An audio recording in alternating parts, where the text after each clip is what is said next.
Most comparisons of these two argue about speed and storage.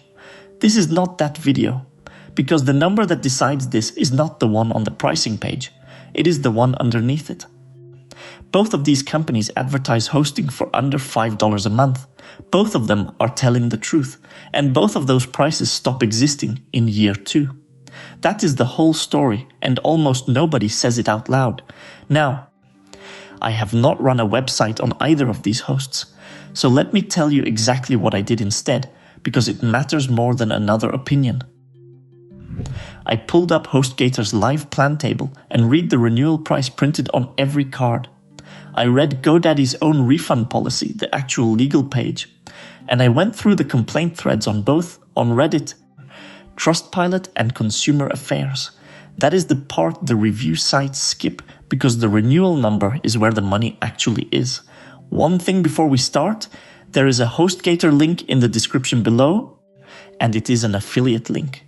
If you use it, I earn a commission at no extra cost to you.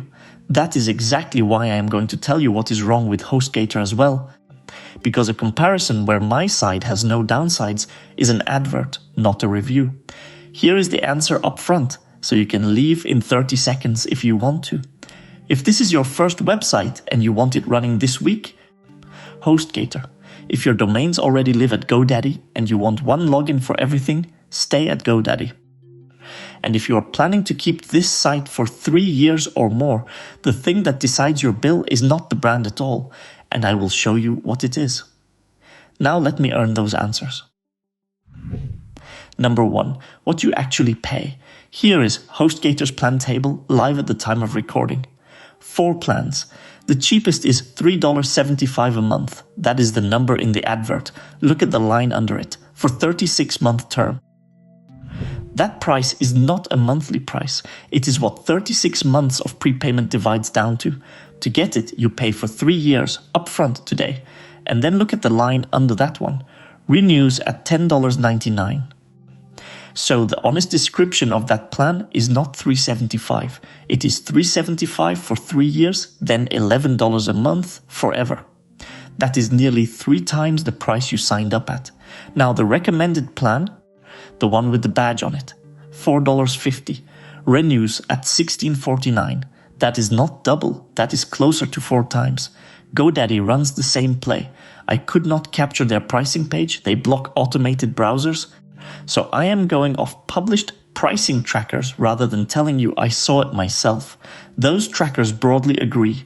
Their entry plan is around $5.99 and renews somewhere around $11 to $12. The middle plan starts around $8 and renews around $17. Different logos, same shape. So Chapter 1's verdict is simple and it applies to both. Neither of these is cheap hosting. Both of them are cheap first-term hosting and the first term is 3 years long. Number 2. Why the renewal is the only number that matters. Let me put actual money on this because percentages hide it. 3 years of HostGator's recommended plan at $4.50 a month is about $162. That feels like nothing. That is why it works. Year 4 at $16.49 a month is $198.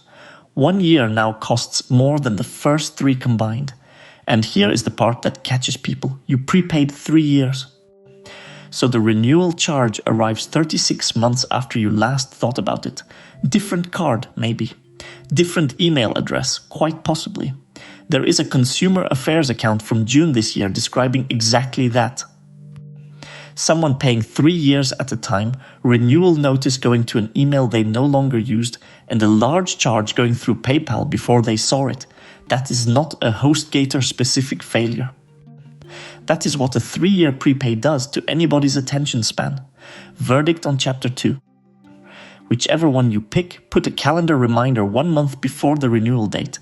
That single action is worth more than this entire comparison. Number 3, where HostGator genuinely wins.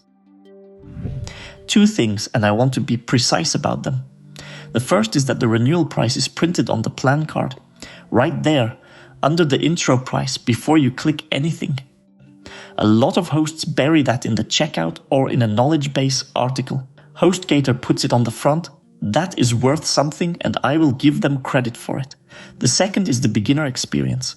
On G2, as of June this year, the consistent praise is the same 2 words, easy and responsive. The panel is standard cPanel, the setup is quick and support handles simple problems well. So if you have never done this before, HostGator gets you live faster with fewer decisions. Number 4, where HostGator loses, including against my own link. Renewal complaints are the loudest theme and reviewers use the word triple. The plan table backs them up, so that one is not a misunderstanding. There are billing complaints too, including reports of charges continuing after people believed they had cancelled.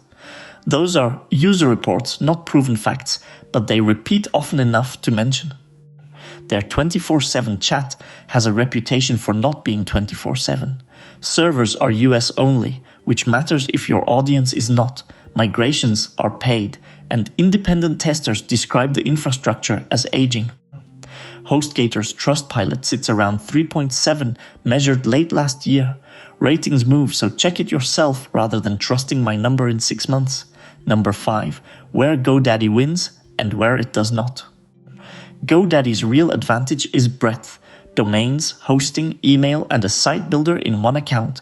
If your domain is already there, that is 1 login instead of 2, and 1 renewal date instead of 2. That is a genuine convenience, and I am not going to pretend otherwise. Now the other side. Their published refund policy says that if a hosting service has already been performed, it is non-refundable. 30 days applies only if the service has not been performed yet. That is their own legal page, not a reviewer's opinion.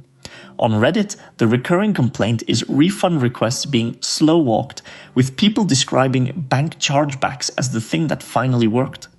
Upselling comes up constantly too. There is one complaint filed with the Better Business Bureau in December describing an agent adding over $900 of products to a cart without consent.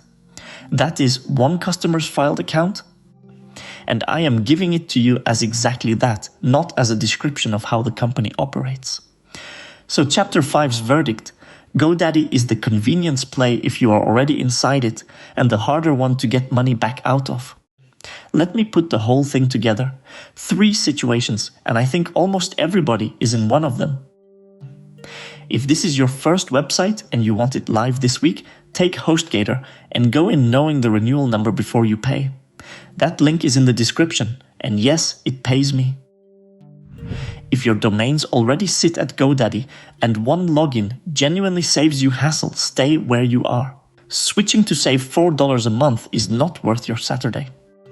And if you are building something you expect to run for 3 years or more, then neither brand is your answer, because both of them are betting you will forget.